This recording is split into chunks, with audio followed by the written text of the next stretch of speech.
married a psychopath in a cult because a prophet told me to, and I ended up leaving after he had a huge meltdown over me giving my cousin a bite of my Disney World burger. Here's where we left off. I decided to get divorced from Ted because I started to realize how dangerous of a situation that I was in.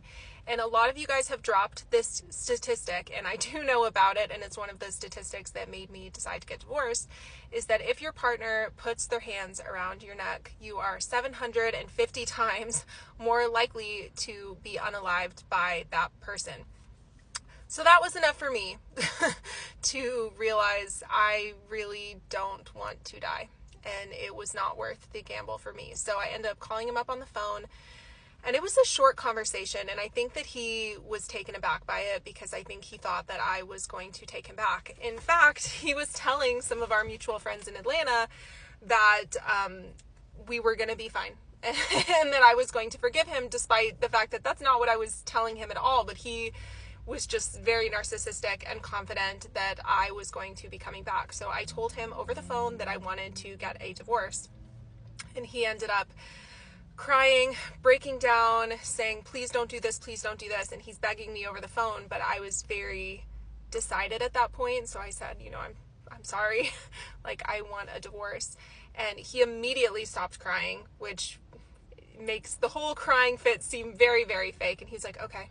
And he pulled it together very quick, and I decided that I needed to go back to Atlanta to file for divorce because that was the only way to do it, is if I went and filed in person. Some of you guys asked about the LA nanny job, whatever happened with that, and I know some of you guys were hoping that I had taken it, but I was in a very fragile state of mind at this point, and I really felt like I needed to be around my family.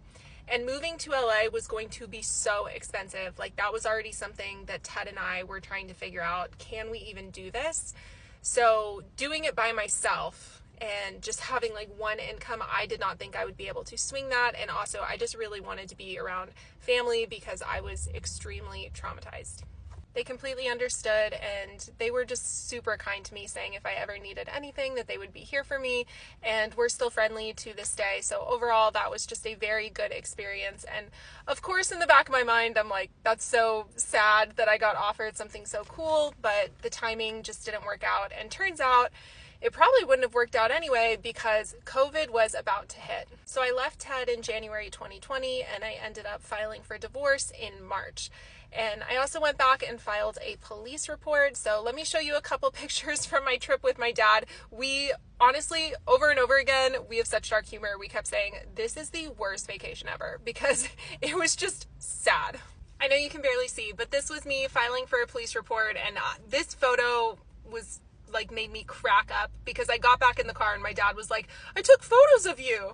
And I was like, does this seem like a photo op moment? But in hindsight, I'm glad he took them. It's memories. So he also took this one of me packing up my stuff, and it was so hard to try to fit my stuff into luggage on an airplane.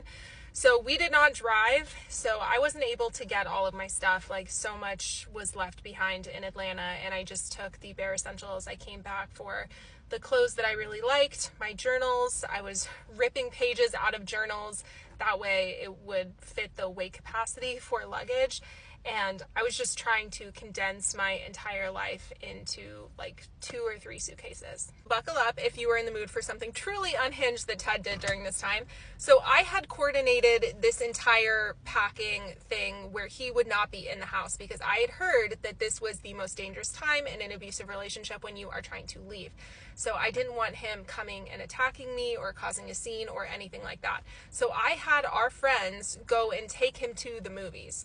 So we had set it up to where I said, can you please take him to the movies? And during this 2-hour period, I will try to get all of my stuff. That way I don't have to see Ted. Going into packing my stuff, I knew that there was one thing specifically that I needed to find. And that was a boudoir book photo shoot that I had given him for probably his birthday or Valentine's Day or something. And it had all of these pictures of me.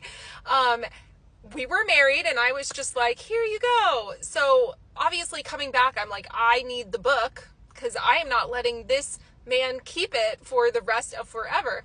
So I'm with my dad, and this was truly so comical. It feels like I was on a sitcom. I was like going through the house trying to be like very sneaky but not wanting to tell my dad what I was looking for, and I could not for the life of me find this freaking book. So after a while I texted my friend who was with Ted and I said, hey, can you ask him where the book is, because I cannot find it.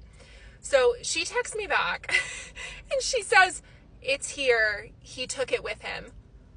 So this guy, like, not only was he so abusive and he strangled me and was like absolutely crazy at Disney World, but this guy knew that I was going to come and get my stuff, and he literally took it out of the apartment because he wanted to keep it forever. But my friends are awesome and they were like, give it here, and he gave it back. So that is one of the unhinged things that he did. And another thing, when I got back to the hotel that night with my dad, Ted ended up texting my phone and like being really upset, saying like, where's the stocking? Where's the Christmas stocking? And I was like, what are you talking about? And he said, why did you take my Christmas stocking?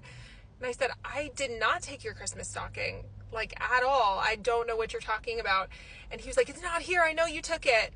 And I just said, okay, well, it's not there, I did not take it.